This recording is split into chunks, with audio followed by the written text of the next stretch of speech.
전문 이승은 변호사입니다. 잘 사는 흥부님을 모시고 이제 서울에 투자해야 될 투자처에 대해서 이야기를 좀 해보고 있는데요. 흥부님, 네. 아까 멸시로 입주권에 대해서 유망한 투자처라고 말씀을 하셨는데 네, 그거는 이제 기본적으로 3억 원 이상의 이제 자금이 필요한 것으로 보이는데 좀 자금이 필요하죠. 그쵸. 그런데 현금 3억은 좀 일반 사람들한테 되게 부담되는 돈일 수도 있잖아요. 그러면 조금 더 적은 돈으로 투자할 곳은 없을까요? 사실 근데 멸시로 입주권 좀 괜찮은 거 살려면 사실 3억보다는 좀 더 필요하고요. 서울에는 주택을 공급할 수 있는 굉장히 그 공급이 제한되어 있기 때문에 여러분들이 뭐 지방에 엄한 데 가서 투자를 하지 않는 이상은 그래도 성공할 수 있는 확률이 꽤 높거든요.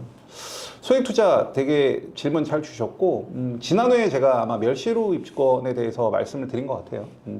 그럼 소액으로는 어떻게 해야 되냐? 여러분들께서 반드시 관심을 가지셔야 될 게 신속통합기획입니다. 신속통합기획. 신속통합기획은 이제 오세훈 서울시장께서 만들어낸 어떤 사업의 이름이고요. 여러분들이 근데 어렵게 생각하실 필요는 없을 것 같아요.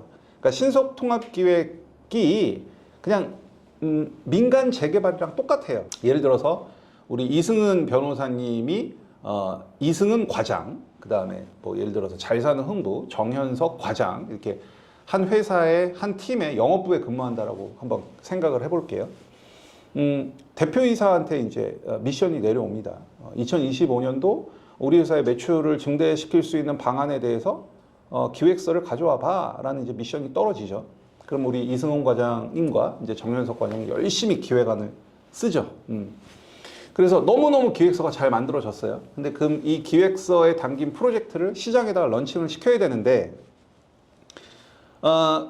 기획서를 런칭을 시키려면 우리가 보통 결제라는 단계를 가죠. 그러면 이제 정현석 과장은 담당 팀장한테 결제를 받고 그 다음에 그 결제가 끝나면 본부장 결제, 그 결제가 끝나면 대표이사 결제. 그래서 이 세 단계의 결제를 모두 통과해야만 이 프로젝트를 시장에 런칭을 할 겁니다. 근데 우리 이승훈 과장님한테는 하이패스가 주어져요. 대표이사 직속 보고. 그러면 우리 이승훈 과장님은 담당 팀장 결제 받을 필요 있어요, 없어요? 없죠. 본부장 결제 받을 필요 없잖아요. 그냥 대표이사 바로 보고해서 승인 나면은 바로 그러면 우리 회사의 매출을 증대시키기 위한 본연의 목적은 똑같죠. 네. 그런데 잘 사는 흥부는 3번의 결제 과정이 필요하고 우리 여기 변호사님은 1번의 결제 과정만 있으면 되죠. 그럼 어디가 속도가 빠를까? 당연히 변호사님이 훨씬 속도가 빠르겠죠. 이게 신속통합기획이에요. 그러니까 민간 재개발이에요. 민간 재개발인데 그런 인허가 절차를 간소하게 축소시켜준 그거 다른 거예요. 물론 뭐 2종 7층 이런 거에 대한 종상향도 있고 그다음에 뭐 용적률 인센티브도 주고 뭐 그런 것들도 있는데 그거는 뭐 신속통합기획이라고 해서만 꼭 들어가는 프로그램은 아니고 가장 큰 건 그 인허가 절차를 굉장히 빠르고 짧게 해준다. 이게 신속통합기획이라고 여러분들이 이해하시면 되거든요. 선생님, 그러면 신속통합기획에 투자할 때 주의할 점 혹시 있을까요? 당연히 투자할 때 주의할 점이 있죠. 아까 말씀드렸다시피 이제 첫 번째는 보통 재개발이 어떤 프로세스로 진행이 되냐 하면 처음에 이제 기본계획이라는 걸 잡고 이제 정비구역이 지정이 되고요. 그다음에 추진위원회라는 게 만들어지고 그다음에 조합설립인가라는 게 만들어지고 각종 영향평가를 받고 건축 심의를 받고 시공사를 선정하고 사업시행인가를 받고 그다음에 감정평가를 받고 조합원 분양 신청을 한 다음에 관리처분을 받고 이주, 철거, 착공, 그다음에 입주 이런 프로세스에 의해서 재개발이 진행이 되거든요. 보통 구역 지정에서 입주까지는 뭐 한 15년 정도 보면 됩니다. 그럼 신속통합기획은 기본 계획보다도 전이에요. 물론 이제 지금 서울에 있는 100군데의 신속통합기획 중에는 기본 계획이 잡힌 곳도 있고 구역 지정까지 된 곳도 있고 조합 설립까지 받은 곳도 있어요. 그래서 여러분들께서 굉장히 초기 사업장이기 때문에 리스크가 아무래도 크겠죠. 이게 사업이 중간에 엎어질 수도 있고 굉장히 딜레이 될 수도 있고 그런 거를 좀 체크할 수 있는 포인트 그런 걸 좀 공부를 하셔야 되고 그 다음에 이제 두 번째는 재개발 공부를 좀 하신 분들은 아실 텐데 그 추정분담금이라는 게 나와요. 짧게 설명드리면 조합원 분양가에서 권리가액을 뺀 걸 우리는 분담금이라고 하고요. 그 분담금이 확정되지 않았기 때문에 추정분담금이라는 표현을 쓰거든요. 그럼 아까 말씀드린 권리가액은 어떻게 나오냐? 내가 가진 물건의 감정평가 금액에다 비례율이라는 개념을 곱하거든요. 자, 여기서 조금만 어려운 얘기 좀 들어가겠습니다. 그럼 비례율은 뭐냐? 비례율은 뭐냐? 비례율의 공식은 종전자산분의 종후자산 빼기 사업비. 조금 쉽게 얘기하면 감정평가 금액, 조합원들, 토지 등 소유자들이 갖고 있는 모든 토지 등 소유자들이 갖고 있는 감정평가 금액의 합, 분의 수입, 그 조합으로 들어오는 수입 5가지가 있거든요. 아파트 일반 분양 수입, 아파트 조합원 분양 수입, 상가 일반 분양 수입, 상가 조합원 분양 수입, 임대주택 판매. 수입 빼기 지출. 요게 이제 비례율이라는 공식으로 나오거든요. 근데 2023년도 6월인가 도시 및 주거환경 정비법이 개정이 되면서 이제는 기본 계획을 잡을 때 추정분담금, 토지 등 소유자별 추정분담금을 알려주게끔 되어 있어요. 그러면 사실은 기본계획 단계에서 추정분담금을 알려주는 거는 한참 뒤 일을 지금 예상하는 거기 때문에 어떻게 보면은 진짜 그야말로 예상이거든요. 자, 그러면 지금 오세훈 서울시장께서는 서울의 주택 공급을 하기 위해서 굉장히 노력을 많이 하시죠. 그러면 이 조합 사업이 잘 가려면 거기에 있는 조합원 또는 토지 등 소유자들의 동의율이 높아야겠죠.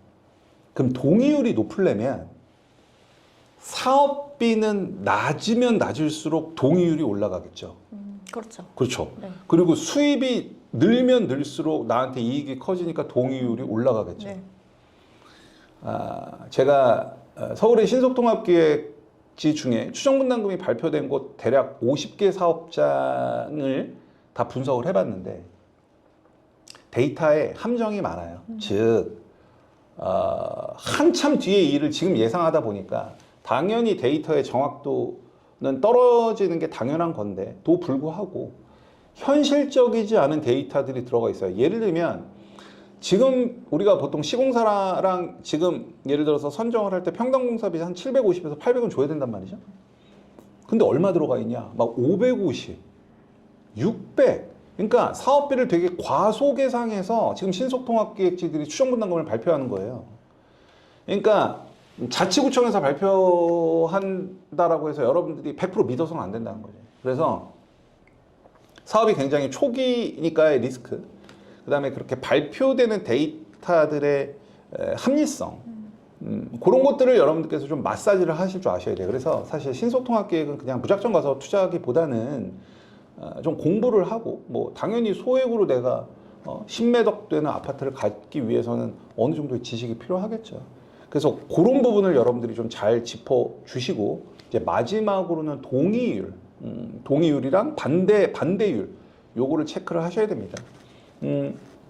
지금 신속통합계획으로 선정된 구역들 중에 해제된 구역들이 지금 2군데가 있고요. 수유동 170번지 일대랑 남가자동 쪽 해제가 됐고, 또 저기 그 서울 동부권에 어디는 지금 현재 신통 해제를 밟고 있는 곳이 있죠. 뭐 말씀드리기 좀 민감해서. 결국 신통이라는 것 자체가 서울에 주택을 공급하기 위한 프로그램이기 때문에 주민들의 동의가 필요하고, 주민들의 동의율이 낮을 경우 우리가 조합설립인가 동의율을 75%로 보고 있고, 구역지정 동의율이 50%, 추진위 동의율이 50%란 말이죠. 그러면 결국은 동의율이 받쳐주지 못하면 아무리 관에서 밀어줘도 사업이 안 되겠죠. 그래서 동의율 체크하는 거 마지막 3번째. 그렇게 여러분들께서 잘 좀 살펴보시고 투자를 하시면 소액으로 굉장히 큰 마진을 얻어내면서 서울의 신축, 아까 뭐 신축은 보물이라고 말씀드렸다시피 되게 좋은 투자 결과를 내실 거라고 저는 확신을 합니다.